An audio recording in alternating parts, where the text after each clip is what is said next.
Thank you, each of you, for being here. I'm honored to serve as chair of this important subcommittee, and I look forward to working with my colleague, Ranking Member Kane from Virginia, to ensure our Navy has the ships and resources they need. Both of us, the Navy is very significant to both of us. First off, I want to introduce our witnesses. We're joined by three experts in the state of our nation's naval shipbuilding, starting with Dr. Brett Seidel, who serves as the Acting Assistant Secretary of the Navy for Research, Development and Acquisition, and is responsible for the overall management for shipbuilding programs. Nice, easy time. Next is Vice Admiral James Downey, who serves as the commander of the Naval Sea Systems Command, providing technical direction, contracting authority, construction oversight, and other critical functions for Navy shipbuilding.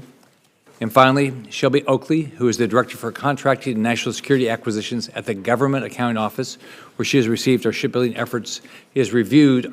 efforts extensively. Thank you again for being here, and thank you for your service to our country. So many of you have heard me talk about my father. My dad, I'm blessed. I have my adopted dad. He was crazy. He joined the Army very young, underage. He was one of 3,000 Americans that did all 4 combat jumps in the Second World War. I think he got paid more to do jumps. He thinks about 80 out of 80 people came back alive. He told me the Germans were bad, the foxholes were bad, the food was bad, so I joined the Navy.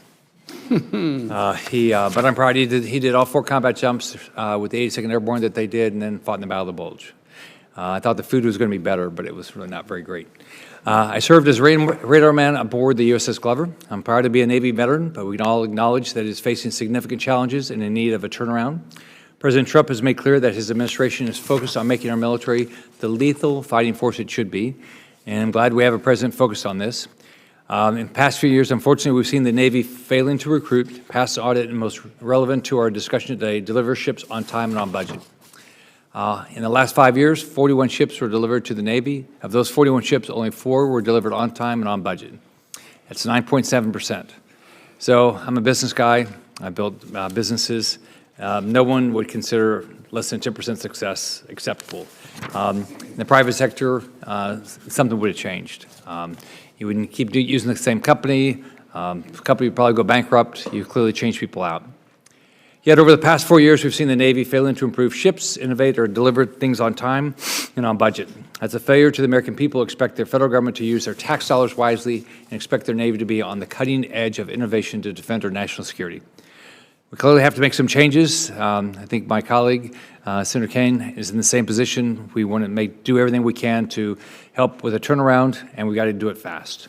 In today's subcommittee on Sea Power hearing, we will provide oversight on our Navy's conventional surface shipbuilding efforts, see why our naval readiness and shipbuilding are falling behind Communist China, and understand how we can work to rapidly change course. I have serious concerns about the challenges to our maritime dominance. The United States is losing ground, unfortunately, to Communist China and naval power, and our shipbuilding enterprise is failing to keep up. Communist China Navy has 370 ships and submarines with over 150 major surface combatants, and they continue to pioneer innovative designs like large unmanned surface vessels and carriers for unmanned aircraft. In contrast, the United States has failed to capitalize its naval shipbuilding since Ronald Reagan led the production surge over 4 decades ago. Our surface combatant fleet is growing old, with the average age of our ships exceeding 20 years. Meanwhile, programs intended to modernize our force have completely failed.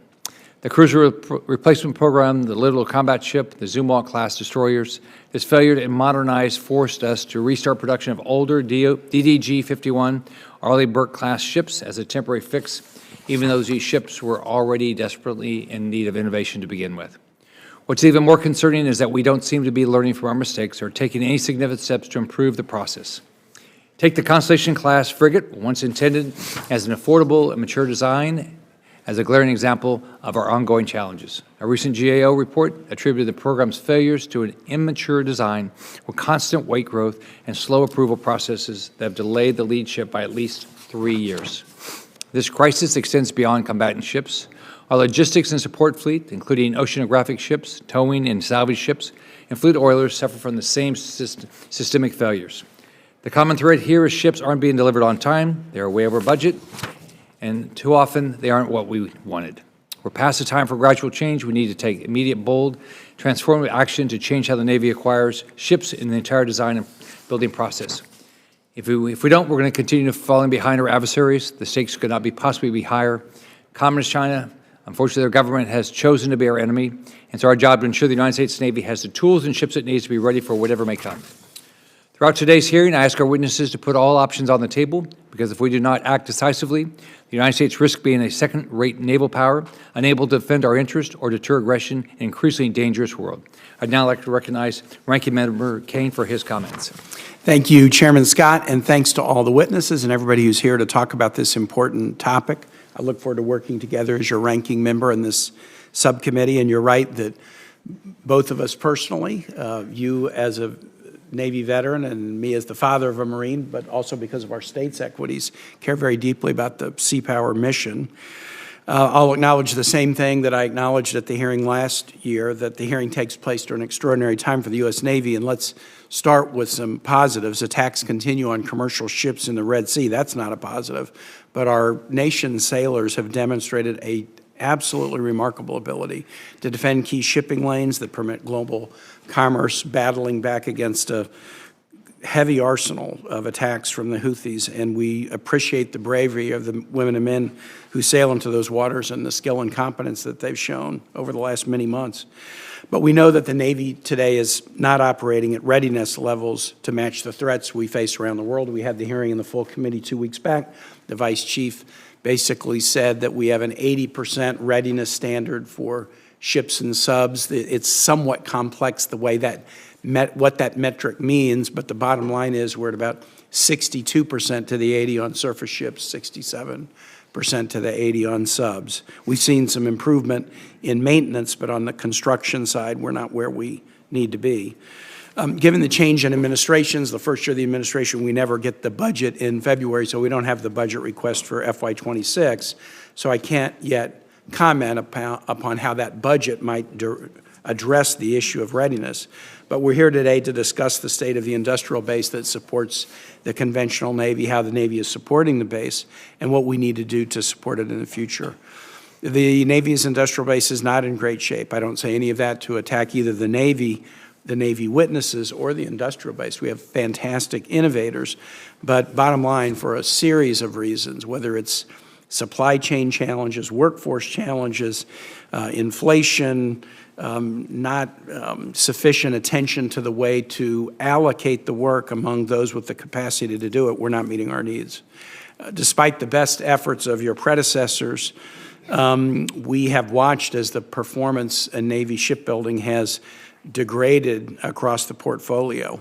And we know that the pacing threat from the Navy is much more stressing than this everyday threat that we're seeing in the Red Sea. The Indo-Pacific and other theaters have critical challenges for us. There are some success stories.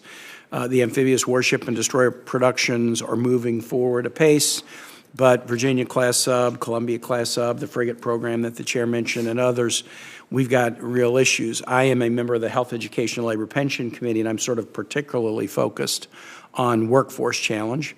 And I will just state up front, I'm a little bit worried on the supply chain side and the cost side, what a regime of comprehensive tariffs against products around the world will do to the cost of some of the inputs that could make this matter even tougher. There are areas where money is going to be needed, but there's also areas where more money is not going to be enough to make the difference, or at least not enough of one fast enough to meet the needs that we have, and so it's a matter of doing things better. And so we have to be open to new approaches, admit what we have been doing needs to change and improve if we want a better outcome. Ms. Oakley, the GAO report that you issued recently, it was long, but my punchline was if we keep doing the same thing we've been doing and expect that the results will magically be better, we're living in a fantasy world. We're not going to get better results unless we're willing to embrace change. So I look forward to the discussion today with the chairman and our colleagues, and with that, I yield back. Great. Thank you, Senator Kane. Now we'll hear from Dr. Sato. Thank you. Chairman Scott, Ranking Member Kane, and distinguished members of this subcommittee, good afternoon. I sincerely appreciate the opportunity to be here today to address the state of conventional U.S. shipbuilding. I am currently the Acting Assistant Secretary of the Navy for Research, Development, and Acquisition, and prior to assuming this role in January, I spent half my career in the private sector leading manufacturing organizations for General Motors and Alcoa. The other half of my career has been spent leading the Naval Research and Development Establishment, and since arriving in D.C. in 2020, I've also spent time serving as the Executive Director of NAVSEO4, leading our nation's public shipyards.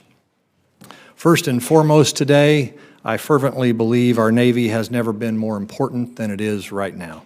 The United States projects its presence around the globe via our Blue Water Navy, impacting geopolitical decisions on a daily basis and helping to maintain our way of life. Leading in the Navy has resulted in a very purpose-driven life for me, and I believe it's a mission that resonates with all of us who serve. That mission, ensuring the men and women of the armed services come home safely, that our sailors and Marines are never in a fair fight, is both motivational and inspirational for myself and the rest of our acquisition team. I mentioned recently that we have fielded the finest Navy ever assembled in the history of the world, and I believe that is still true yet today. Our Navy's performance these past 3 years has been, in a word, outstanding, delivering on engagements from the Red Sea to the Western Pacific, and I have been proud to be a part of the team that helps make that possible. And for the men and women of this body and the thousands of employees who make up our acquisition, enterprise, and industrial partners, you have my heartfelt thanks for delivering on that performance. But today, I have a bounce in my step for another reason, because not only do we have to perform militarily, but we are also in an economic battle with our adversaries. Nations build wealth when they build products, and strong manufacturing base is key to economic buildup. Today, we once again recognize the need to reinvigorate and awaken the industrial might of our nation, and I can think of no better place to start than our shipbuilding enterprise. I truly am more excited about this challenge than anything I've been involved in during the past 40 years, and it is way past time that we get after it. I have been asked if it's just too hard to find people that want to do the work of shipbuilding, that the work is too difficult, too hot, too cold, too dirty. I find that assertion to be patently false. The human condition is the same as when I was a kid. People want a fair wage. They want to be respected for the work that they perform. They want to have a mission they support that's bigger than their life, and I think supporting our Navy checks all those boxes. I have visited our shipyards, and it was confirming of my beliefs, and rather than being discouraged, I come away emboldened from what I saw. Because there I met industrial partners and leaders I respect, employees who were passionate about our Navy and their role in supporting this country, and I also saw latent capacity that can be tapped to make a real difference. Having said all the above, we clearly have significant challenges in our shipbuilding enterprise. Simply put, we need more ships delivered on time and on budget, and we are challenged in both of these arenas. Costs are rising faster than inflation, and schedules on multiple programs are delayed 1 to 3 years late. We need increased modernization, infrastructure investment, better workforce hiring and retention, and improved supply chain performance. And my commitment to this body is that our industrial partners and I, with your strong continued support, plan to get after these issues and will behave as if the fight is tonight. I also believe the relationship between this Navy, this body, and our industrial partners is central to our success and solving the problems already mentioned. In each of these three groups, individuals get up every day, passionate about solving the problems in front of us, with similar goals and aspirations, albeit different perspectives. And in that vein, this committee has my passionate commitment to be an outstanding partner, to look forward and drive change, to build the connective tissue with our industrial partners instrumental to our success, and to reinvigorate our manufacturing base to drive the economic engine of this country. I am genuinely excited to be here today and look forward to taking your questions. Thank you, Vice Admiral Downey. Chairman Scott, Ranking Member Kane, distinguished members of the Sea Power Subcommittee, thank you for this opportunity to appear before you today to discuss the Navy's conventional surface shipbuilding programs. I would first like to thank the committee for its candid perspectives and determination to help the Navy accelerate the delivery of combat power to the fleet.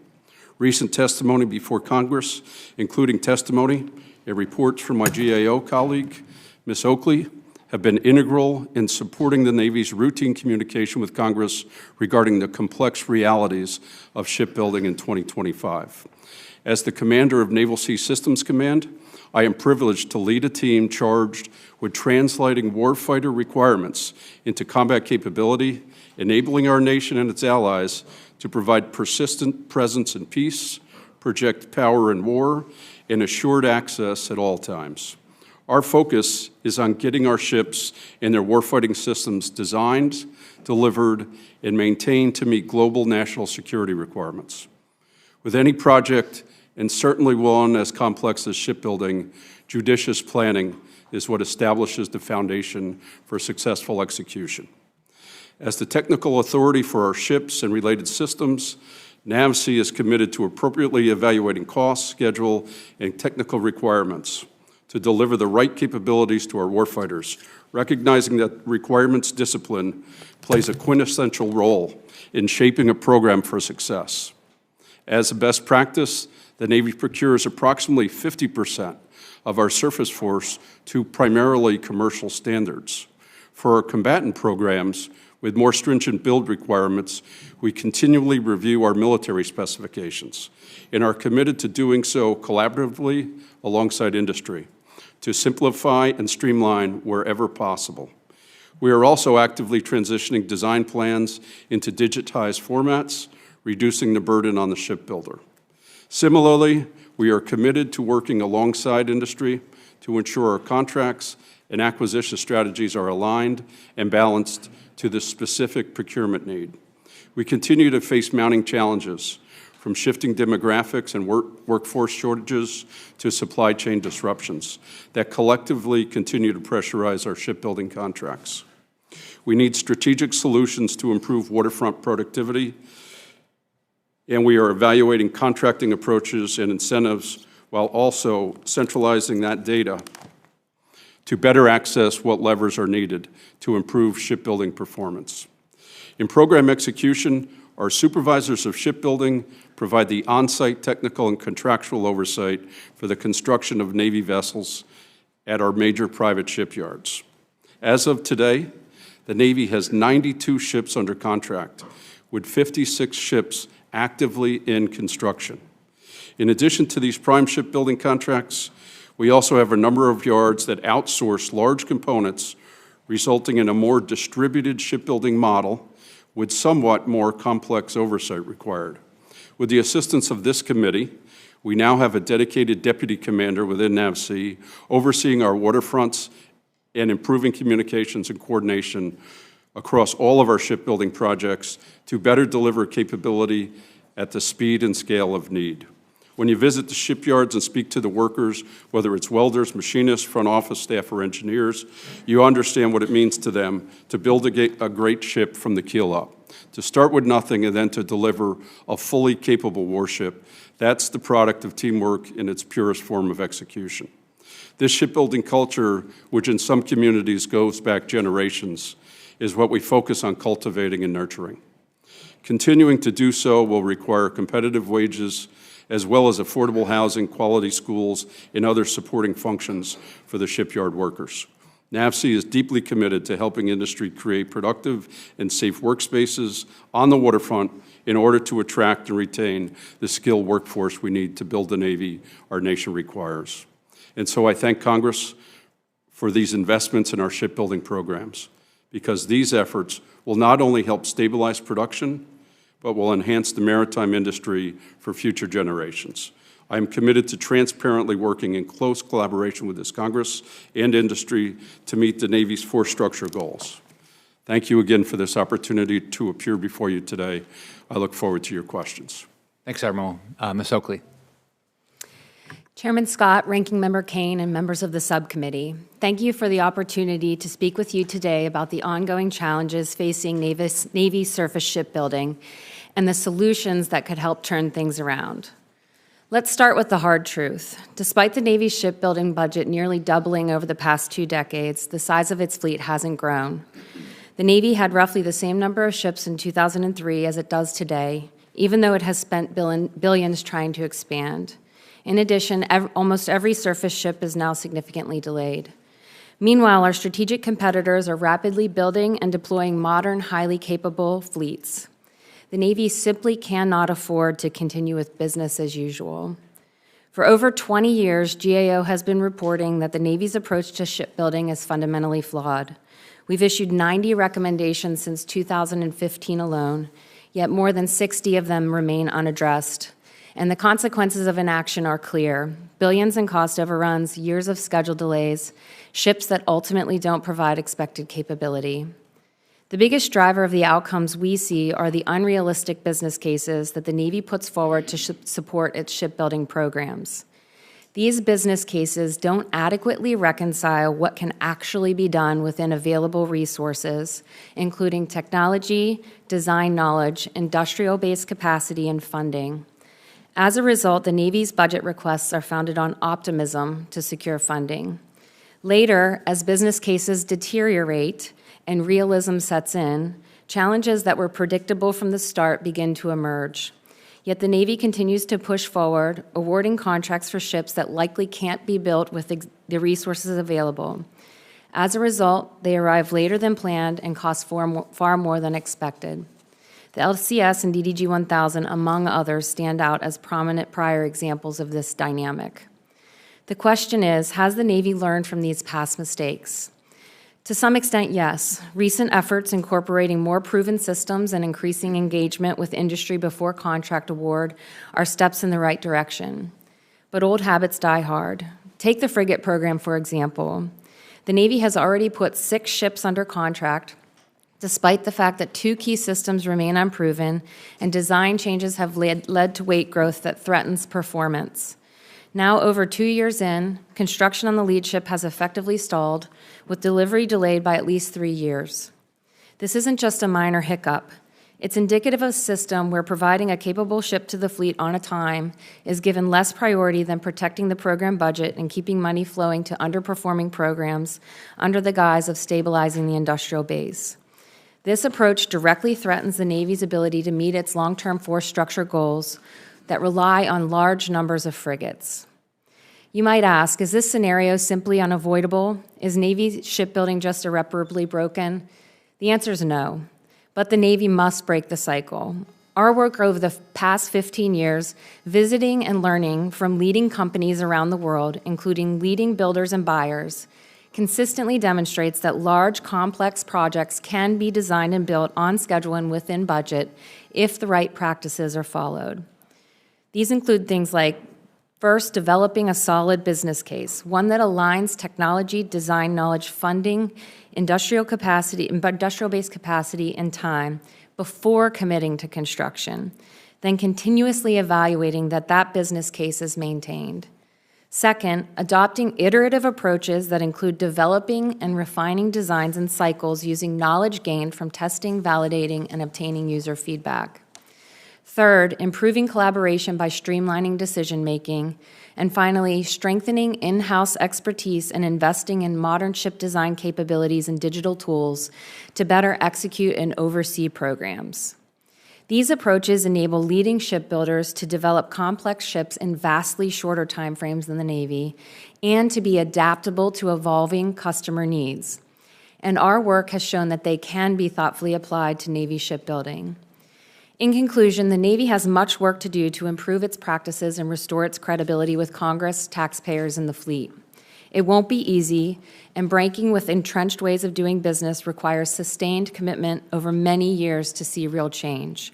Such improvements could help the Navy achieve its force structure goals faster, create stability for the industrial base, and send a clear message to potential adversaries that the U.S. Navy remains the dominant maritime force. Chairman Scott, Ranking Member Kane, and members of the subcommittee, thank you for your time and for allowing me to speak on this important topic. I'll take any questions you have. I think we're, the Ranking Member Kane and I are going to alternate going to do a vote, so we'll be in and out. So I'll start with my questions. Admiral Downey, how long have you had the job? Just over a year, sir. So you've January inherited of some of the issues you're dealing with. A few issues, yes, sir. All right, so let's talk about the Constellation-class frigate. So it's, what, 3 years behind budget, 3 years behind, way over budget. So So let's talk about what went wrong. So first off, I think, here's my understanding, and tell me if I've got this wrong. The Navy chose the Constellation-class frigate based on the parent design of the European frigate used by Italy and France, right? Yes, sir. Yes, sir. Right, yeah. The Navy awarded the design to Fincantieri Marinette Marine for about $800 million for the lead ship, right? Yes, sir, with a competition across 5 folks for about 18 months. Yep. Construction began in August 2022 with the Navy certifying basic and functional design was complete as required by law. So, Yes, sir. a little over 2 years ago, 2.5 years ago, right? So how did a ship that started with 85% in common with the parent design fall to 15% in common with that parent design? And were those design changes from the Navy or from the shipyard? Sir, I'll start with the design changes, a combination of both. There's a group of about 182 changes. About 80% of the changes were requested from Fincantieri to align their design to the build spec, adjust the build spec to their design. Significant changes to get closer to what they proposed. And then there was about 20% from Navy. Of those of Navy, we invoked Build America Act, which changed equipment in the propulsion plant, but that was the decision to start from the first of the class. We canceled a couple systems, the MQ-8, for example, and said we'll get to that in the future. We reduced speed on the ship. There was a very significant speed requirement in Sea State 6 beyond what a destroyer would be required. So there's a combination of changes on both sides, sir. So why were the changes made?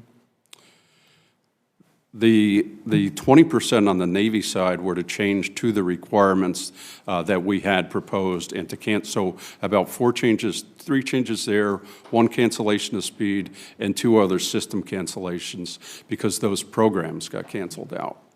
The vast majority of the changes, working together with Fincantieri, were their recommendations to align the build spec, change what we put out to closer to their FREM proposal. So was that a decision by the Navy or a decision by Congress? The Navy changes were a decision by Navy working with Fincantieri. The other changes were proposed by Fincantieri, and Navy agreed to the changes. Okay. Did that increase the cost? It took, overall, yes, from a perspective of time, because design wasn't completed, right? So they fell behind in design, and therefore it's contributing to the 36 months. So was it a fixed price contract? Yes. So Fixed price contract for, fixed price incentive fee contract for building the ship, and the shipbuilder went with a firm fixed price design contract. Okay, and they won. To a subcontractor. Yeah, they won in a bid process, right? I'm sorry, sir? They won through a bid. They went through a bid with us, and then they contracted to Gibbs & Cox for the design. So are they making money? No, Okay. they're losing money. As a result of losing money, did they slow anything down? Yes, as I said, I took this job, had the opportunity for this command in January of '24. Was invited to sit through a review a couple months before that, and could see that the reviews needed additional rigor. That the status of production was about 3%, but design was reported as holding up production despite the prior estimates of how far design was completed. So overall, what appeared to be occurring to me is the design was being significantly over-progressed. So the company, the builder, made the decision to slow down because they were losing money. Yes, because they chose to do a firm fixed price design contract. Does that bother you? Yes. Okay. To address this, we surged about 80 people up on site in Wisconsin with the monies invested to to drive a collaborative approach to finished design. We expect that functional design will complete by this summer. We've gone from 30% first-time quality as I took that first review and came into the job to 80% by co-locating Navy engineers, not only with Fincantieri, but also requiring Fincantieri to bring their subcontractor up on site in Wisconsin as well. Okay. All right, Senator Blumenthal. Thanks, Mr. Chairman.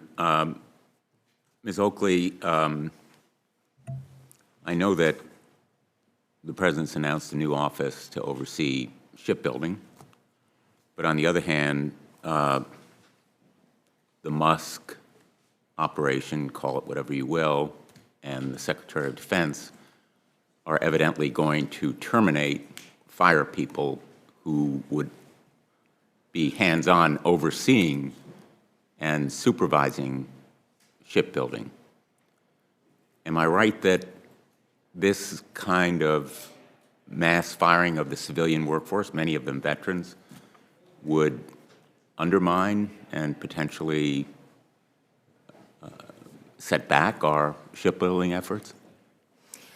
I don't have any insight into the specific cuts that DOGE is proposing for the Navy programs or the Navy workforce. I will say that our report that we issued a few weeks ago on the Navy's shipbuilding and ship repair industrial base identified workforce capacity as a key issue that came up over and over again, both within the Navy and at the builders, as a key challenge for turning things around in terms of performance, both at the yards and within the Navy itself. So building the workforce requires investment in people. It requires morale and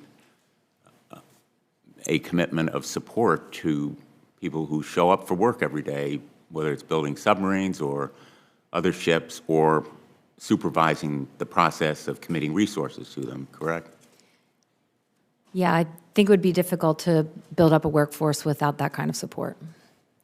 Let me ask others here, how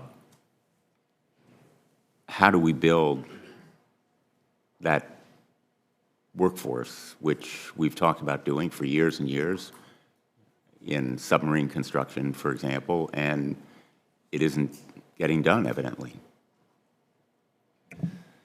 Yeah, so one, appreciate the question. I think we're putting a lot of effort in our maritime industrial base arena. This body has funded us about $4 billion over the last 2 years, and we have aggressively got after kind of the workforce hiring and retention. I think we've seen some good effect on the hiring, arena. I think you've seen the buildsubmarines.com at some of our major sporting events. We'll probably be in the March Madness arena too on advertisements.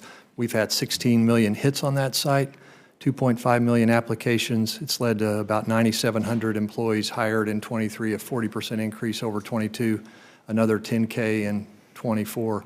But sir, those folks are coming and then we're attriting out way too quick. We probably are seeing 50 to 60% attrition in our first year employees. And it is about the labor rates.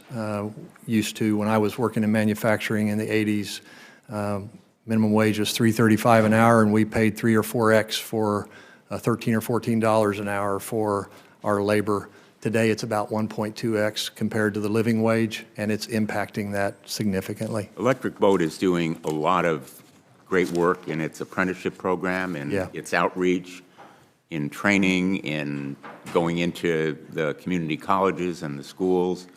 But I'm hopeful that the Department of Defense can do more to support what they are doing, and especially as we go into the NDAA, investing in apprenticeship training.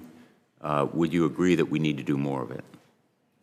Most definitely. I was up at Electric Boat, had a chance to see some of the programs that they have. I think not only is it great from a training perspective, it's the community involvement, and it allows people to feel good about their workplace and their environment and their culture. So, yeah, very supportive of that. You would agree that we will continue to need to build more submarines? Absolutely. And that includes not just Virginia class, but also the Columbia class. Absolutely, yes. Would it be a mistake, I think you know what I believe, to, for example, eliminate the Columbia class?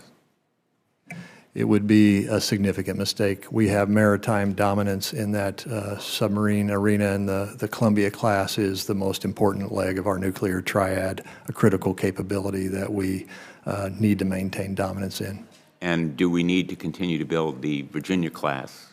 Absolutely, yes. These are rhetorical questions. They are rhetorical. We are all in with you, sir, on that, and you Which I would see no need to ask in a normal time. I understand.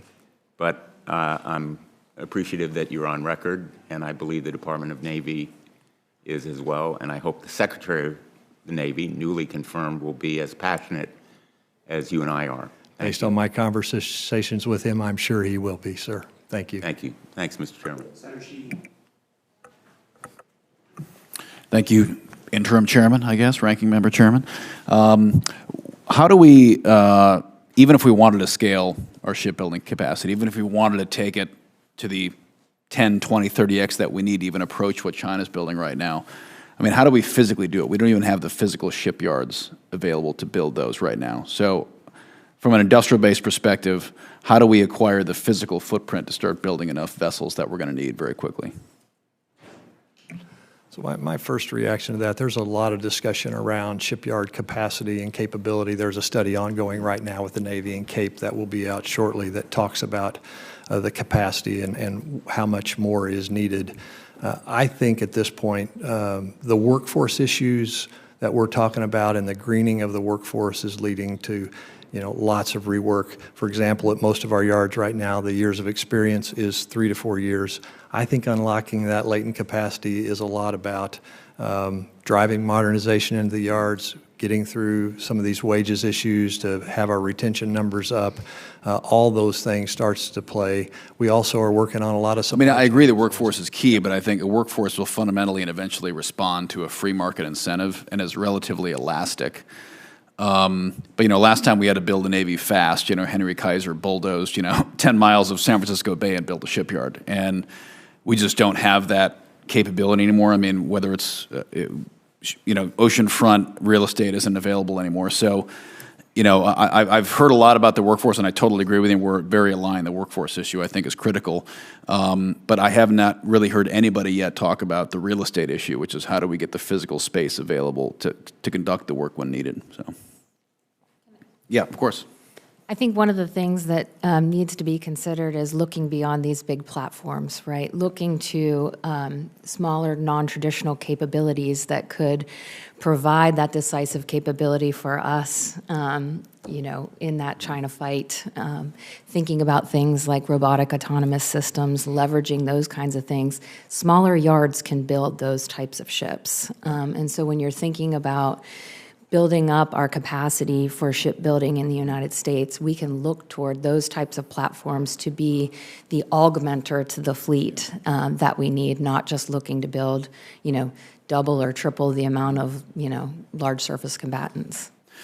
And I'd agree, but I think, it's always fun to talk about the tactical end of the spear because that's what's fun to look at. But the reality is the heavy lift, sea lift, logistical capability to move a lot of people and a lot of stuff halfway around the world quickly that's actually what's more deeply concerning to me. And not the pointy end of the spear, the warfighting end of the Navy, but the ability to lift 500,000 troops and everything they need and all the vehicles they need halfway around the world quickly.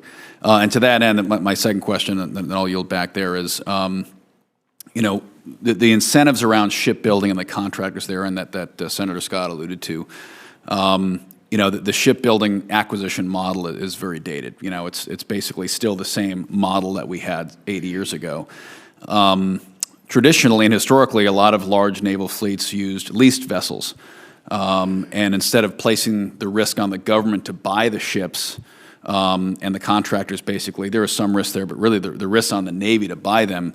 Has there been any study on exploration of leasing of ships, placing the risk on private companies who would be willing potentially to take that risk to build us a fleet that it wouldn't probably be right for guided missile destroyers and cruisers and submarines, but it could work for, like submarine tenders, which we're woefully short on right now. I think we have 2. We need like 15.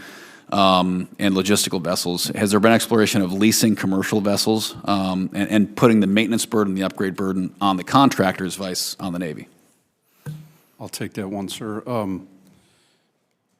I don't think so. I've been doing this for quite a while, and I haven't seen studies on leasing. I'll go back to your other point. Whoever we need them produced. We have about 80 commercial vessels under U.S. flag versus thousands under another country. So it really, I think it goes back to your other point here of how do we increase capacity. So on the Navy, on the pure Navy side, we do have some. In my view, having worked with Maine and California a lot, there is more capacity up in Bath, and there is more capacity out at NASCO in California. We need to look at our requirements, our variations in builds, and how we get a longer run, similar to the DDG 51 program. We're all working on Virginia, and there's multiple blocks of Virginias. So that definitely has an effect on the producibility and the learning there. So I think we have to do both and get to who would produce them for us. We've added Wisconsin, Fincantieri, Marinette. We've added Austell, and now we have Hanwha in Philadelphia. We've also looked in the past at reactivating reserve or decommissioned ships. Principally the frigate class, and that has led to, it's a dated combat system. We've reactivated some of those ships for foreign countries, but it would mainly be for coastal patrol. But to your point, we need to do both. We need to grow the shipyards here and look at other acquisition options. Thank you. Senator King. Thank you. I've been waiting 13 years for the timer to break, so there'll be no limit.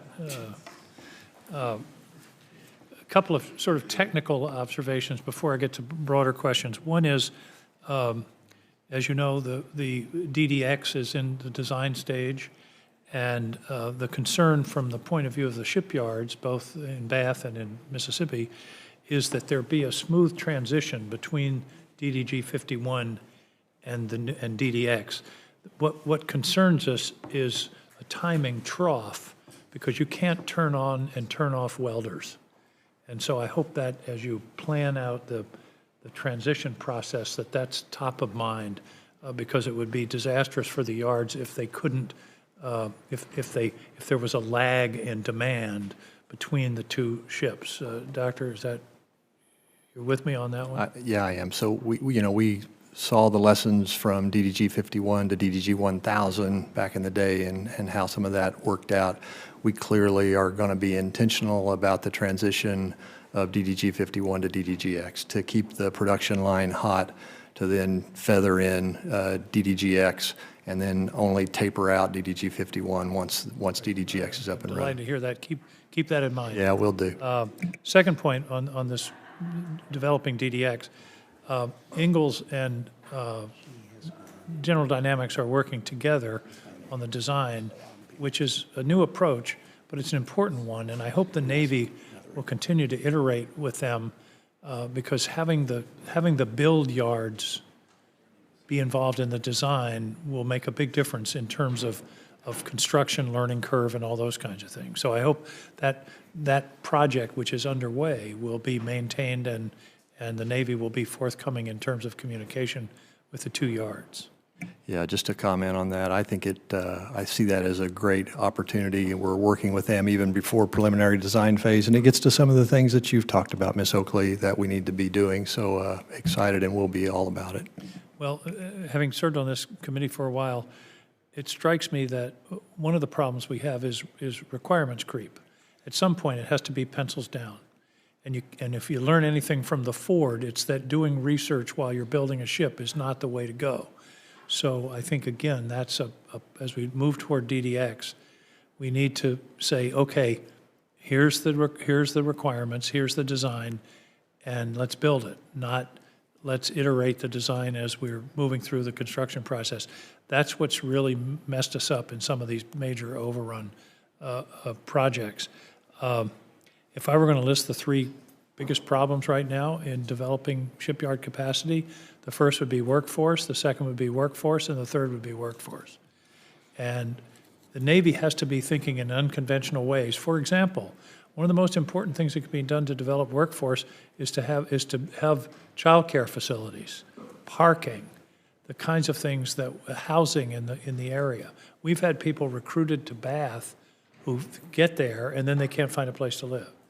And so I believe that has to be part of the mentality of developing workforce. And then, of course, training and all the details that go to attracting people in this economy. And finally, on the development of the infrastructure, it is the infrastructure itself. There has to be investment. It has to be a joint investment between the private shipyards and the Navy in terms of infrastructure, buildings, more efficient layout of the facility, and those kinds of steps I think are very, very important. So again, I'm giving you advice, but this is based on my experience with working with these shipyards. And I guess I would reiterate, I wanted to my final question is to GAO. You mentioned 60 or so recommendations that haven't been followed. What are the top three that if you were pressed, what are the top three recommendations that haven't been followed that you think would make a difference? You're really pressing my memory on 60 recommendations, but I think most pressing in the front of my mind are our recommendations related to design and the changes that we'd like to see the Navy make with regard to, like you said, ensuring that the design is finalized before we're awarding a contract for construction and before we're starting to bend metal. Because the problems arise when those design changes start creeping in as the pressures of a fixed price contract begin to mount. And then that leads to just challenges overall, and it's just exactly what we're seeing with the frigate program. And so we made recommendations to the Navy that they ensure that they have matured their basic and functional design before awarding the contract for detailed design and construction. Another recommendation that we made was related to ensuring that detailed design on each individual block is finished before you begin construction on that block. Most of those recommendations are really aimed at ensuring that there's less of a likelihood that these surprises will pop up at a time where the pressure is going to be high to continue to proceed because of schedule or money challenges. Well, I think this goes without saying, and I appreciate those. Modularity is king at this point. So we're building 40-year assets here. They ought to be constructed in such a way that they can be upgraded easily without ripping the whole platform apart. So I hope those are some things. The other thing that is something that I've observed is when we're buying these major objects, we should also buy the IP so that every ship can have its own 3D printer. And we don't have ships in port for an inordinate amounts of time waiting for a part. So I hope that's in your planning as well, because in this day and age, and by the way, I think the same thing about the Air Force. Availability is a big issue in our fleet, and we should improve our availability. We should benchmark against Carnival Cruise Lines, because if they were only available 40 or 50% of the time, they'd be out of business. So to the extent we can have intellectual property as part of the purchase, then you have the right to make the parts as necessary without even having necessarily to go back into port. Thank you. Thank you for that, sir. I'll hit on a few of those points. Modularity. For the Ford class, we studied in the design that about 40% of the cost of modernization goes to rip out. So for the Ford class, where we have the command spaces, the O3 level, the gallery deck, we went with a general arrangement where all 19 mission bays are lined up against each other, and the services are moved out of the spaces, HVAC, ducting, these things, and built in a flexible infrastructure so that a common bolt size quick disconnect power panels, lighting, a pressurized underdeck, so that you don't have any ducting in the spaces. So those type of efforts, a modularity that removes the, I'll say, hardware constrained interface or many different such interfaces to the systems is an area we significantly need to move forward with. On the tool sets, we also have some, I will say, not even balanced efforts, but some solid tool sets in the submarine area and digital arrangement drawings in the carrier area, so that it's not left to an interpretation of the worker. The drawings can be extremely complex. So we have invested in those areas significantly. Studies show in those areas that such tools, and I have one more point, but such tools can reduce labor by as much as 8% as you go through that work. The other key area on the commercial side, so been to Korea, Japan, India, Canada, et cetera, Spain, Italy, and the Middle East. Most of the yards that I've been to that have large production capability use a common tool set across the yard. We go by program. So when we get into yards that have multiple product lines, they may be using different tool sets, which causes, until you go into some of the other foreign large yards, it's less obvious in our yards of what's going on. And they don't change the tool set to the next one, new one, until it's ready to support all their product lines. Last point is, in our yards where we have multiple lines, they're also managed by program. They're not managed by a governance approach across the yard from the government side. So we have, some of our yards, we have more than half a dozen lines in those yards. So it goes to the priority of the program and the different government offices integrating. So we have been working closely on what is a governance approach that allows Shipyard X to get their programs done to cost and schedule in more than a program-focused manner. I appreciate that, and you mentioned bolts, and I once visited a Toyota plant in Tokyo where they built one RAV4 a minute. One brand-new automobile a minute came off the line. And they said one of the secrets of the success of that factory was listening to the workers. And one of the things I said, well, what kind of suggestions do they make? And they said, well, somebody noticed we had 86 different bolts in a Toyota, and we figured out how to make that into about 8. It saved a huge amount of time, a huge amount of acquisition, and that kind of analysis. I think the lesson there is to listen to the workers, because they know on the ship deck what works and what doesn't work. Yeah, just to comment on that, automotive guy in my past. And is your mic on? It is. Okay, thank you. Maybe I'll get closer. But yeah, automotive guy in my past. Quick story about Toyota and GM. When I was working for General Motors, worst running plant in our lineup was the Fremont plant.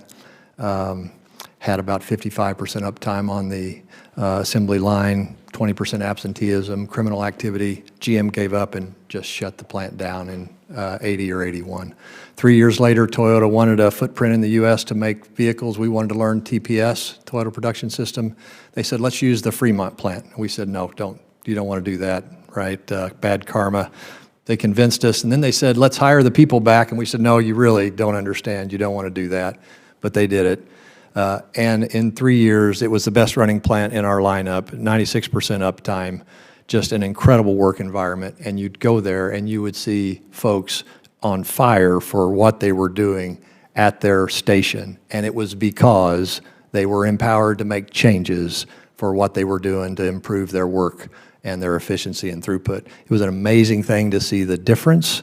And you're absolutely right that it pays dividends in any manufacturing arena where there's a lot of touch labor and folks can improve what they're doing. Over. Thank you, gentlemen. Thank you very much, Madam, for your testimony. I'll just make a quick comment because your last comment about talking to the people is, and many of your comments are completely in line with our leading practices for product development that GAO has gone and talked to leading companies all across the world and asked them, how do they do business? How do they meet customer needs? How do they get products out on time, quickly, and on budget? And one of the key aspects of that is that user feedback, the people who are actually going to be using the product, give feedback all along the way, from the beginning to the end, that drives changes in that design, drives changes in how it's produced, and then results in providing the customer with a capability that they actually want and will be happy with. And so I think what you're saying is completely in line with recommendations we've made both to DoD and to the Navy to bring their practices more in line with how these leading companies do business. Thank you. Thank you, Mr. Chairman. Ranking Member Kane. Thank you, Mr. Chair, and I'm going to hopscotch around to some topics. Ms. Oakley, on the last point, I would suggest sometime GAO go visit a company in Lynchburg, Virginia, Framatome, which is one of the main suppliers in the nuclear base. And Framatome is responsible for going out during outages at nuclear power plants. Outages are not disasters. They're the planned period where they pull a reactor out, retrofit it, and put it in. And obviously, they want to do that as fast as they can.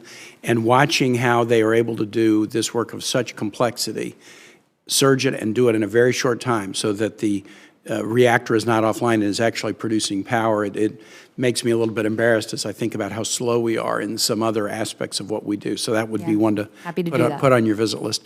To Admiral Downey or Dr. Seidel, do you all know how the shipbuilding enterprise workforce has been affected thus far by DOGE or particular directives from the Secretary that might be related to DOGE? So I'll make some comments, and I'll let Admiral Downey make a few comments as well on that.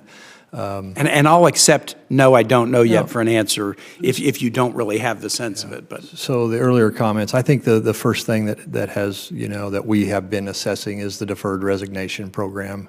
In the area that kind of I oversee, if you think about the PEO community and the supervisor shipbuilders that he has, it looks like those numbers are in the 3% range. And whenever we look at the number of folks on that list that were probably retirement eligible and decided to say, I'm going to take this now, as a result, it drops down to about 1.5%. So it is a manageable thing for us when you think about normal attrition. How about on the probationary side? Probationary side, small numbers as well. And as you know, we've kind of stopped that process. And so, but yeah, once again, the numbers in my neck of the woods appear to be manageable to work through because we have that kind of attrition also on a yearly basis. Admiral Downey, anything different to offer on that? I would offer, I represent a large part of the Navy enterprise, about 90,000 folks, and they're 90% civilian. The deferred retirement number across that enterprise for me is around 1,200 folks. And with the offers, these are people who chose to retire. There were very few probationary people that were probationary due to performance. Right. However, the probationaries, for everybody who isn't familiar with this, they're new hires. So they're either brand new or they're career switchers. So somebody going from active duty to civilian, DOD, that's a career switcher who then is probationary. Yes, sir. That's where I was going. My folks hired 7,400 people last year, about 8% of the 90,000, and that's not uncommon per year. As we've worked through the definitions, almost all of those folks have been, I'll get the word wrong, accepted or exempted because of the national defense work that they're doing. The other area was purchase cards. Right. We purchase a lot in our naval shipyards. One shipyard that's how they buy material. So Portsmouth Naval Shipyard may have more than 1,000 transactions a month, et cetera. I have in the 10 to 15,000 a month across all these areas, and we were able to turn on per command what I asked for to have turned back on. So everybody wasn't limited to just $1. So far we're very brief interruption, and we've gotten back to what I've asked to have Good. back. On the industry side, across this rest of this decade, the shipbuilding need for what we have booked is to hire about 200,000 people. That's what's needed across that effort. So the stabilization of programs, the not changing of requirements, that's going to be critically important to attract these people. Last one on that, on wages, Dr. Seidel hit where those wages are. Some of our initiatives to focus on a 25% increase for the first folks, the first-year people, $20 to $25, that adds about 1% to the cost of a ship. A $4 billion ship becomes a $4 billion and 40. Now, when you mentioned this to me yesterday, I'm curious about this. So, Dr. Seidel, you were testifying right as I came back from voting about this, the odd compression between, it used to be that a shipbuilder compared to minimum wage was making, multiple X minimum wage. And now we're down to 1.3, 1.4, which makes the relative attractiveness of a job in the shipyard less.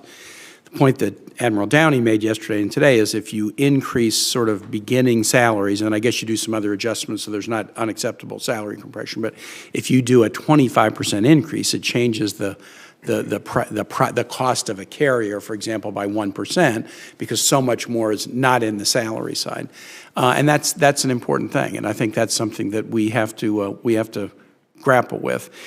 Here's a question I was curious about. One point on that, Yep. sir, if I may.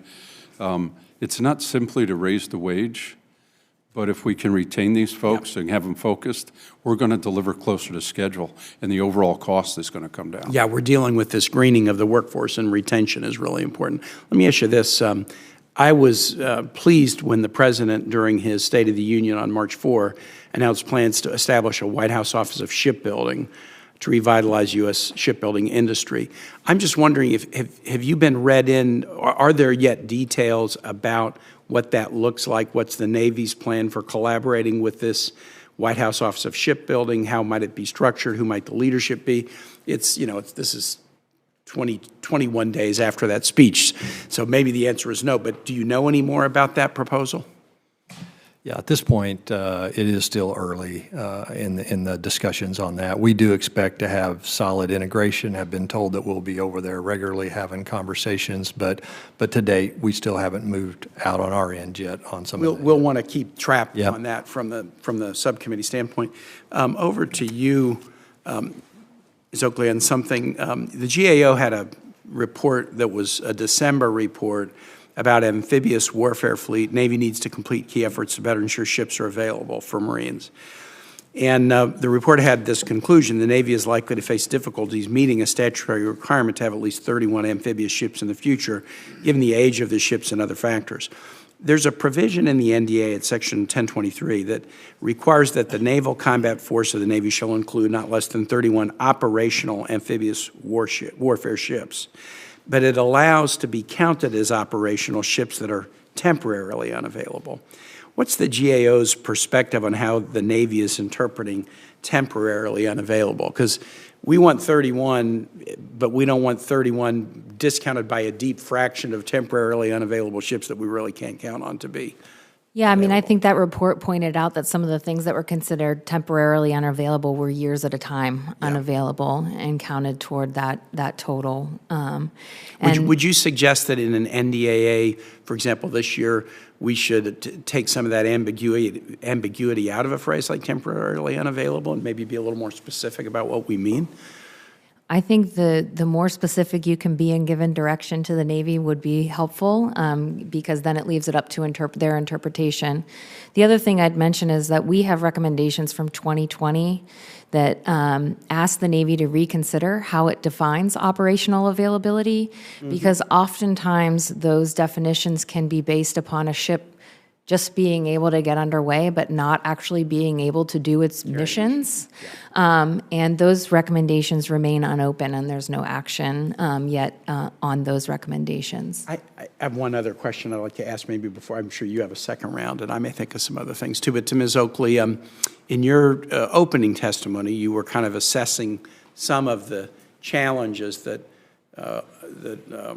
undergirded the report that you recently did about pacing challenges in construction. And one of the things you said, maybe in response to a question, is some degree of sort of unreality between the ships we're putting under contract, and the Navy sort of does it with an optimism about the future budget meeting what they've put under contract, and we're not really lining up, what we're saying we're going to do with the budgetary resources. And I'm troubled by this. I mean, here's a recent example that speaks to a potential cognitive dissonance. We did a reconciliation bill a couple weeks back that suggested we should spend about another $150 billion in defense. We're going to continue to, on top of what the base budget has been, we're going to continue to work on that. But at the same time as we were doing that, the Secretary was sending out kind of the cut memo to the Pentagon, exempting 17 areas, but saying, and everybody else, come up with a 5 to 8% cut. Now, I get it that just asking for a cut plan does not mean you're going to accept the full plan, and just because you've exempted somebody in round one doesn't mean you won't come back to them later. But it did seem to me a little odd that we were saying we need $150 billion more, and at the same time I'm reading the memo from the Secretary of Defense saying everybody's got to give me cuts.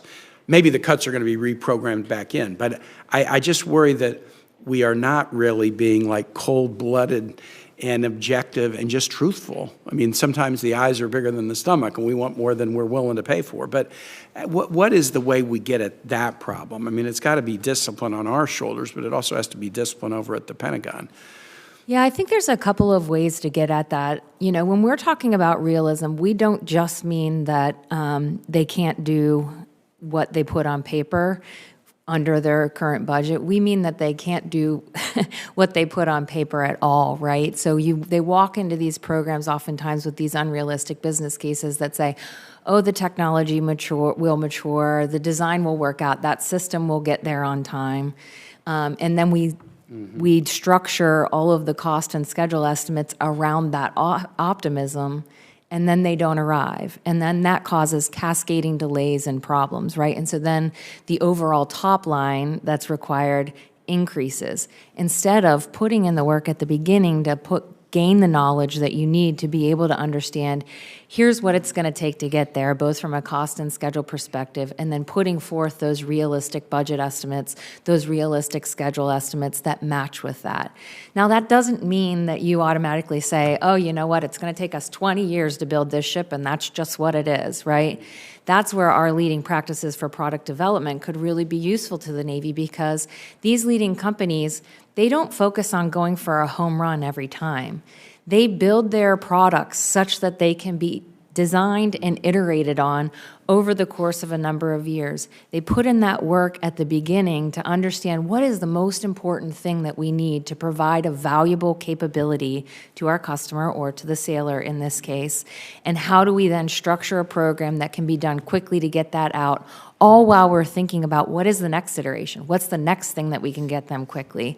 And then that then therefore truncates the amount of money that you need and the amount of time that you need to look toward devoting that money, and could allow the Navy to be flexible and agile to changing threats.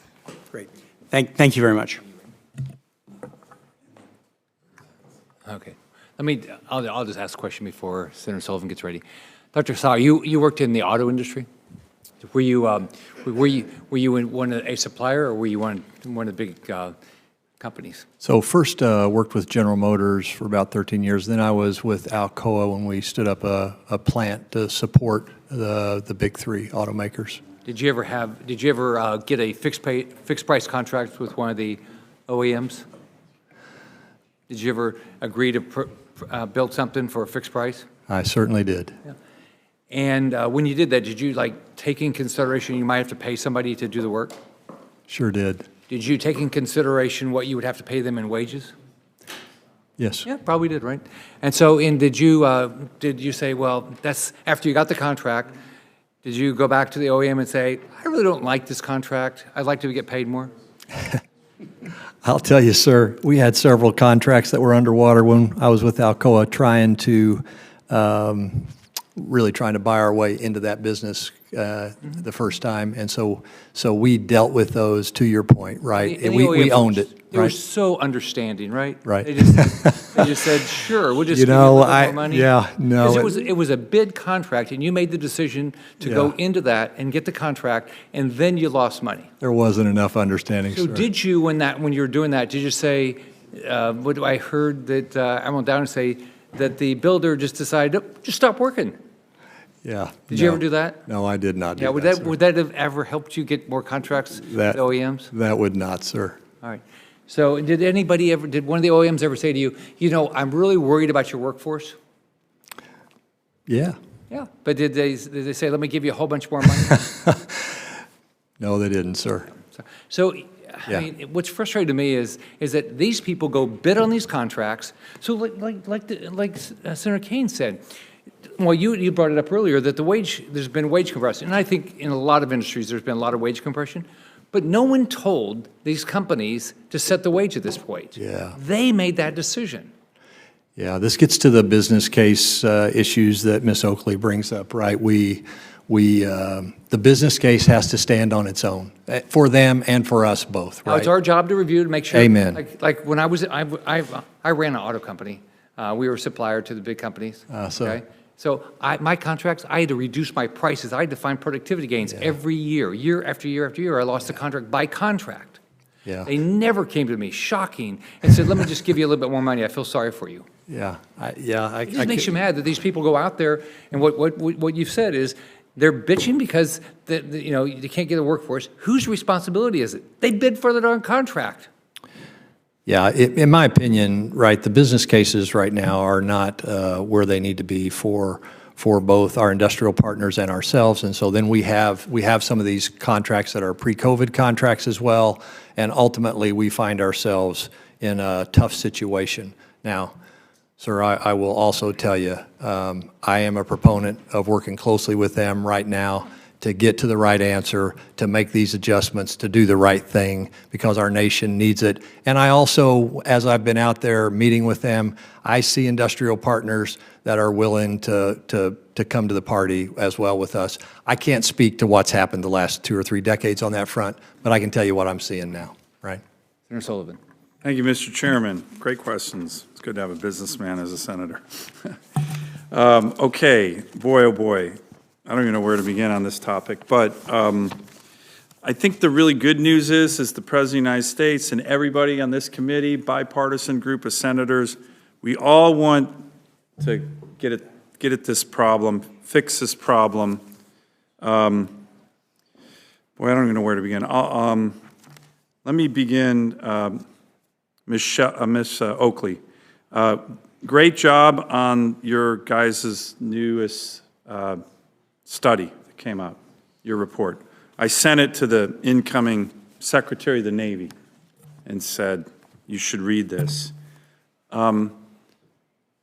Very quickly, from your big analysis, the top 3 things, maybe if you've already said it, say it again, that you think we should be doing. And again, the big idea here is that everybody wants to fix this. The President, the SecNav, all of us. So that's not always the case in Congress. And we're willing to put a lot of money towards it. But that's not always needed either. What are the big 3 that you would recommend succinctly here?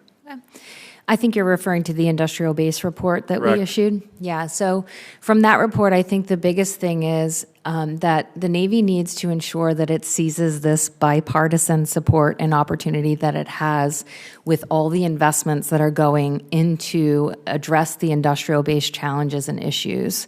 So that report, as you note, determined that the Navy didn't really have metrics in place to Or a strategy for that or a matter. strategy to guide those investments. Last Navy Secretary, God love him, but when you're getting the climate action report to Congress, which is not required by Congress, you're talking about climate change all the time and not shipbuilding, no wonder we're in this disaster. But I'm going to look at towards the future? Well, that takes me back to my next point in looking toward the future. So the Navy kind of has two problems here, right? As Admiral Downey mentioned, there's already 90 ships under contract. I think that amounts to about $150 billion backlog of ships. So the ship in some cases has already sailed on those products. And so what they can do in that regard is look toward gaining that knowledge about design, ensuring designs are stable before construction begins so that that construction progress isn't disrupted and we're not talking about design changes. Okay, I want to touch on that point. Did you guys see the Wall Street Journal piece? They did a really good piece recently on, I'm trying to think of what ship it was. Frigate. It was on frigates. Yeah, and all the change orders that just killed it. I had the honor of having lunch just a week ago with the former Secretary of the Navy, John Lehman, who was responsible for building Reagan's 600-ship Navy. Pretty impressive, right? The size of the U.S. economy was about 1/3 that size than we are today. The employment, and these guys just focused and built a gigantic Navy that helped us win the Cold War. He did it. He was Secretary for 6 years. And I said, Mr. Secretary, how'd you do it, and what's the number one thing? He said, change orders. I stopped him. I said, once we get to a phase, done. And he told me all the examples of industry and everybody, some big top guy in industry tried to get him fired. He says, we're done. No change. Build that ship. Build 30, 40 of them. Maybe come back after that. Build the ship. Stop with the change orders. I think the Navy right now is almost the opposite. That Wall Street Journal article was, heck, every time some captain in the Navy had a new idea, it was a brand new change order, it seemed like, on that ship. So would you agree that that's like a huge one? Certainly Secretary Lehman thought it was huge, and that guy knew what the heck he was doing, right? He built the 600-ship Navy under Reagan. I think that when you're talking about being able to snap a chalk line like that and say no more change, you have to make sure that you've done the work to understand that you can even actually build the ship that you've designed. And so our recommendations would focus on doing that upfront work so that you can snap that chalk line and be assured of the ship that you're building and the time frames and costs with which you're going to be able to build it. Okay, it's a great point, because it's not like we've never done this before, right? It's not like we don't know how to build Navy ships. It's not like how we don't know how to build a giant fleet. We just need to relearn our lessons from the past. Would you agree with that? I agree. The Navy knows what it's doing. So, Admiral, let me ask you, it's a really big question, and you're the perfect guy to answer it. So, you know, we have this great, impeccable culture of excellence and safety record in our nuclear reactor program. And the head of Navy nuclear reactors is an admiral, starting with the legendary Hyman Rickover, who has a 8-year billet. You think that's part of the reason Navy nuclear reactors has been so successful? Certainly is part of it. Continuity is important in these complex projects. So, I had a provision last year in the NDAA that said your job, NAVC, which oversees all the shipbuilding from design to building, should have an 8-year billet. A little radical, but I took the example from the Navy nuclear reactors. How long is your billet right now? 3 years. Okay, 3 years. And typically, it's a year or two extension. You start with 3-year orders and... Oh, do they normally extend you? Oh, yes. Okay, well, then that makes my amendment even smarter. Because I think you're an admiral, you're a vice admiral, by the way. Is it always a vice admiral? This job? NAVC? It's been a vice admiral since the 70s. Okay. So I think you're a great vice admiral, but when you're 2-3 years in, year 3, and this is nothing against you or all the other vice admirals, this is a really big job. You're probably like, I wonder if I can make admiral. And so you're looking around and you're kind of maybe not so focused. I'm not saying you, I'm just saying generically. So the Senate, in a debate, right in this room, a good debate.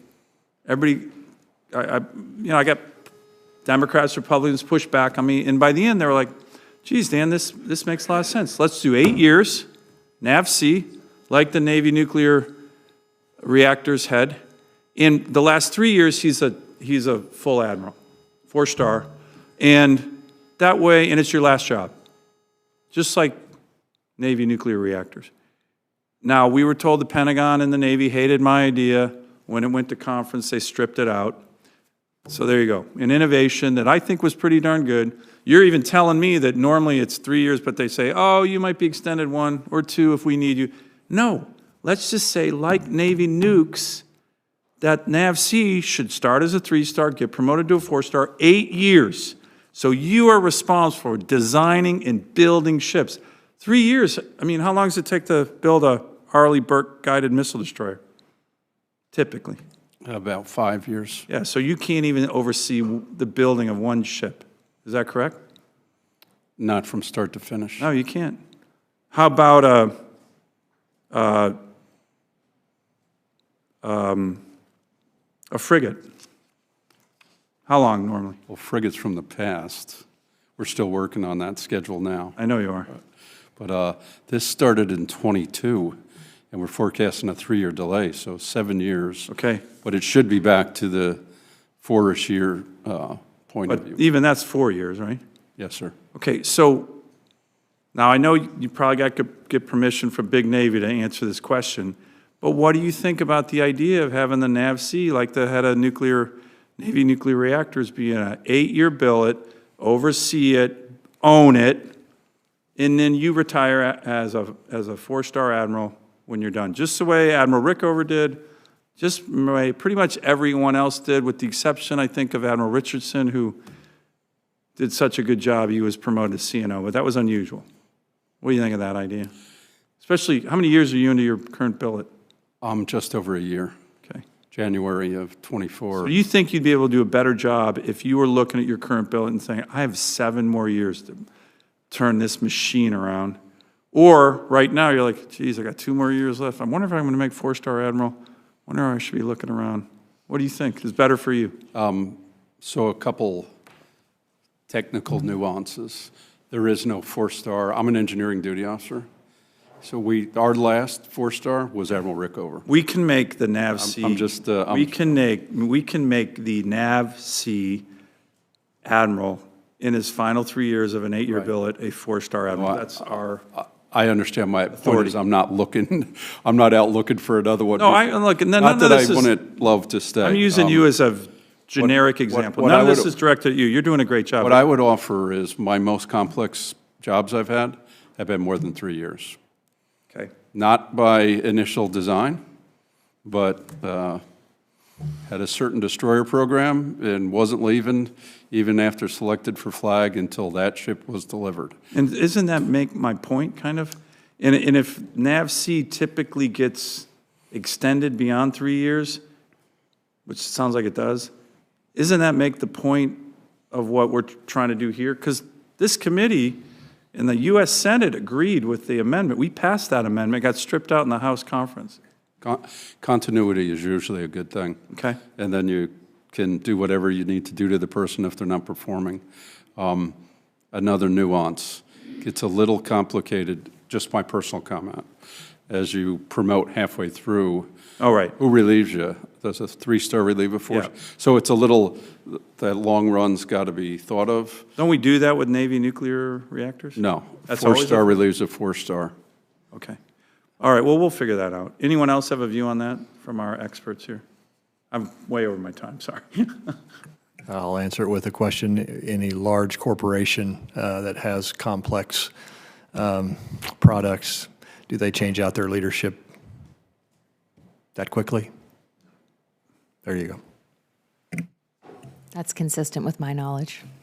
Okay, thank you, Mr. Chairman. I think I'm going to make another attack at this idea, and hopefully the Navy will agree with us, not fight to kill it, which they did successfully last year.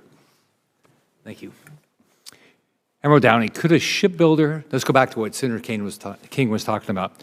Could a shipbuilder act on recommendations from its workers, such as standardizing the bolts or making other changes, as Senator King suggested, or would it take years to get the change qualified and approved by the Navy? Thank you for the question, sir. It depends upon what the change is. What the senator was referring to are Gemba walks. You're at the water, I'm sure you're familiar. So we have been, on the surface maintenance side, in the last 20 months, we've doubled the on-time delivery. And we have been doing Gemba walks for about the last 3 years of what is holding things up, how do we go faster.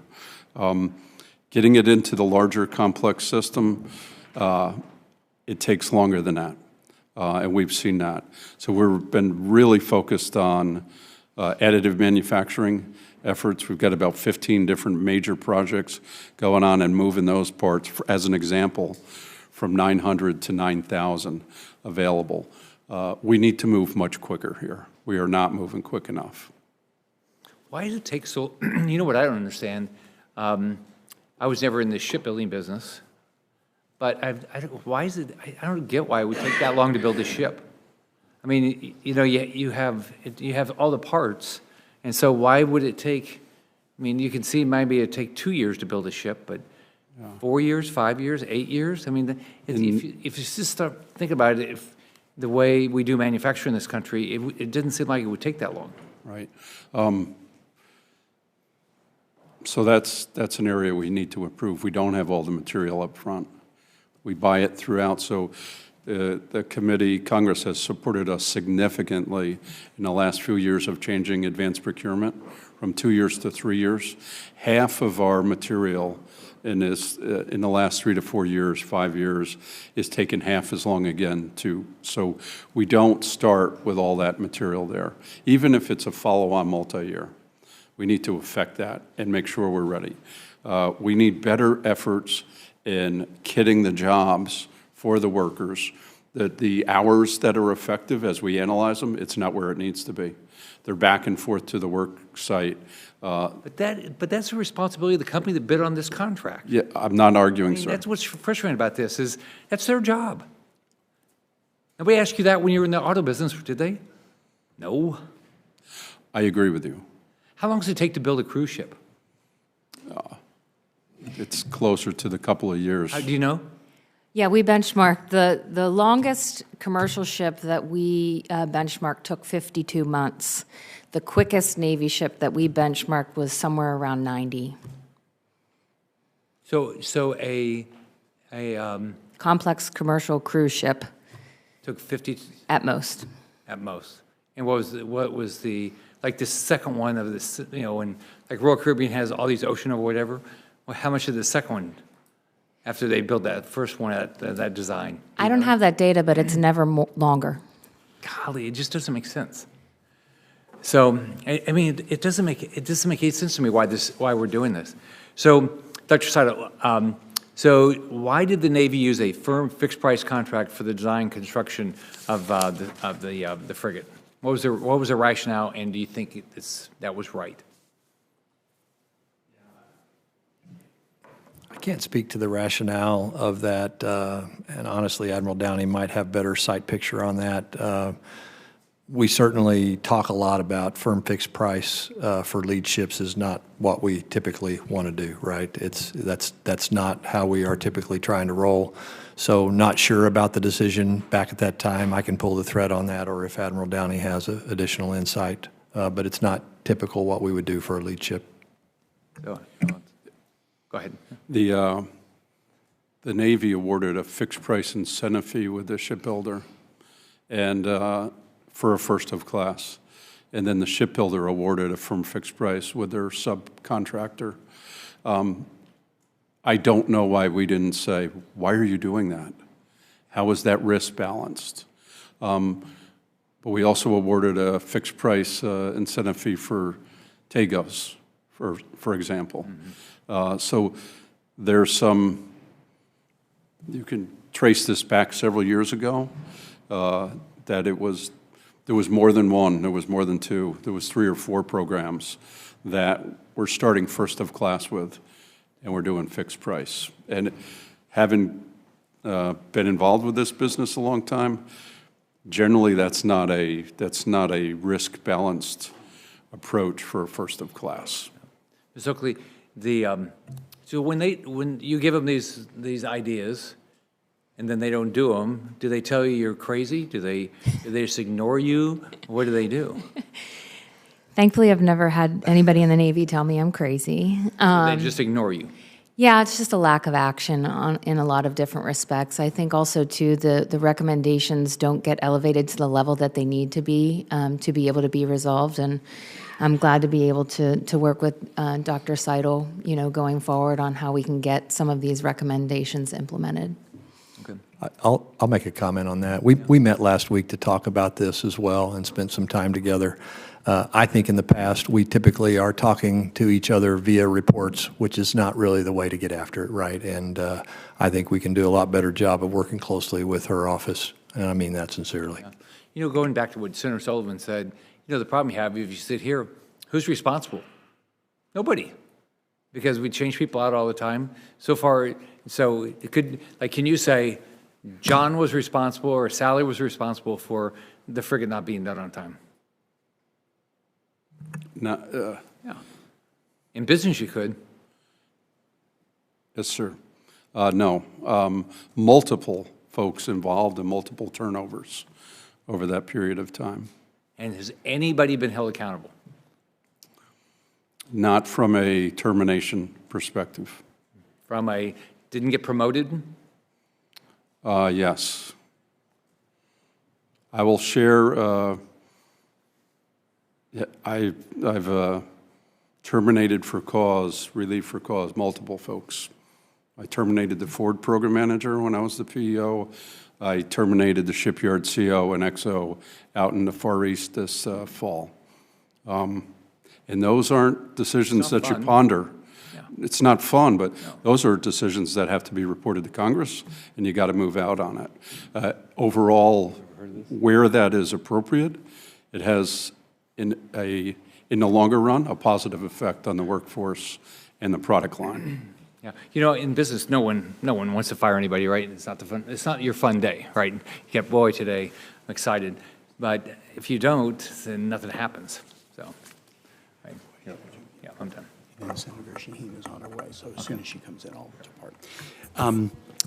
How tariffs on aluminum and steel, how might that affect the cost of these inputs into a supply chain where we're already seeing costs go up faster than the rate of inflation? So we're having those discussions. It's a little early from an assessment perspective. Probably about half of our aluminum and a third of our steel in 23 came from Canada. Clearly, tariffs in those arenas could drive cost. But having said that, the steel plate and bar for our shipbuilding efforts, most of it is domestically sourced. But we are expecting impacts, but we don't have our hands around yet what those impacts are yet. Would it be hard or easy to go from 66% domestic to 100% domestic like that? Yeah, I don't have the. It'd be hard. It'd be hard. Let me. Last thing I'll say, and Senator Shaheen's about to arrive, and I know I'll have a couple of questions. Just on the matching our reality to our budget. I'm very pro-AUKUS. I think it's great. I think we need to have more alliances in the Indo-Pacific. We need to deal with the China threat that the chair discussed. But I am worried about this reality to budget, and in particular, given that the Australian Parliament did something that I just shudder to contemplate, what it would be like if we tried to do this here. They had a debate, and they voted to give the U.S.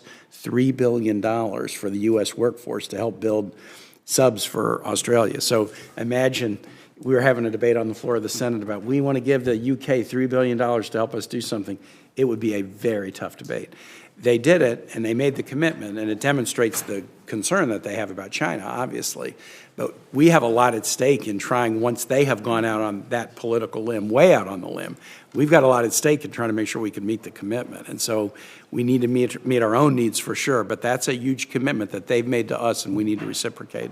With that, I yield back, Mr. Chair. Thank you. Senator Shaheen, are you ready? I will be short.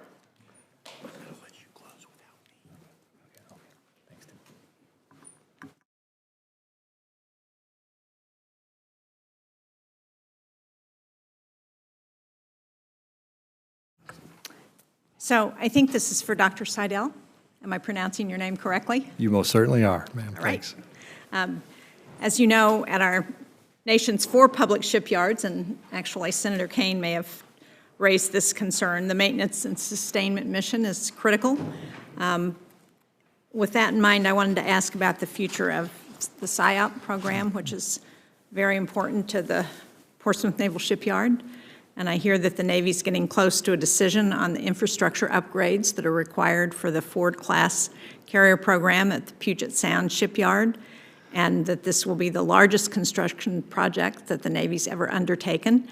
And while I understand that the Navy has said it will not impact other SIOP projects that are already underway, I want you to reassure me that that is in fact the case, because there are a number of projects underway at the Portsmouth Naval Shipyard that will be affected if there are impacts on other yards that are already have SIOP projects under construction. Yeah, thank you for that question, ma'am. The multi-mission dry dock, obviously, and the infrastructure upgrades, an important effort that we are absolutely looking at and intend to move forward with. I think it's fair to say not impacts to current SIOP projects that are ongoing right now. We have about $6.3 billion worth of projects across 51 different 51 different projects, and it includes dry docks up at Portsmouth, 2 of those there. We got a dry dock at Norfolk. We got a dry dock going in at Pearl as well, and so those efforts are all ongoing. The M2D2 is about 80% complete from a design perspective. Like I said, don't expect impacts to current SIOP projects, but we will obviously prioritize funding and SIOP issues going forward, and some of that will play out in our decision-making, and we'll continue to update via kind of our SIOP 5-year plan. I'm bullish on SIOP is doing great things for the Navy. Mark Edelson and his team really doing good work, not only solving some of these infrastructure issues that we've had forever. Somebody was telling, our most recent built shipyard is in 1908. We don't often think about it that way, but there's just great efforts. New Hampshire's goes back to 1800, so. Yeah, I know, right. So just great work ongoing there. Also a lot of industrial equipment, $500 million and probably 237 pieces of equipment, I think, is the number. So we are committed to staying the course on SIOP in perpetuity. So we'll continue to keep you updated and apprised as we move forward. So as you're thinking about the commitment in Puget, what's the timetable? And so what should people who are watching this be considering as they're thinking about where the decision points are for what's going to happen? Yeah, ma'am, I'll take that question for the record and get back with you from a timing, because I don't want to misspeak on that, because I know it's an important piece of the equation. But we'll take that for the record and come back to you. Okay. Thank you. Ma'am, I can offer. Please. Being responsible for the shipyards. Just had an update this morning on how it's going in Portsmouth on the dual docking capability, and overall going well. That project is well ahead of M2D2, but your senses are right. It's a large project, M2D2. Ford-class carrier docking capability and major electrical upgrades. As we go through these SIOP decisions, reviews and decisions, there's 2 constant themes of the reviews. How is it going to affect the work of the ships that are being processed through the yards? And then how is it going to affect the other projects? So these are themes at the highest levels of the Navy as we go through. And we'll get the specific dates, but roughly M2D2 is I'll use the phrase a slow start around the 28 timeframe, and 2030 kind of the large start. That's the rough timeframe, and we'll come back and validate. A lot of that, of course, depends upon where we are in the budget process and what the national priorities are. And so Will the fact that we're in a continuing resolution for the remainder of this year affect that? The continuing resolution approach will affect some of the maintenance decisions for some of our platforms, but not the construction projects that I'm aware of. Okay. Thank you, Mr. Chairman. All right. Thanks for witnesses. Thanks for coming. Thanks for your testimony. We're going to leave the record open for 3 days to take questions for the record. This concludes the meeting.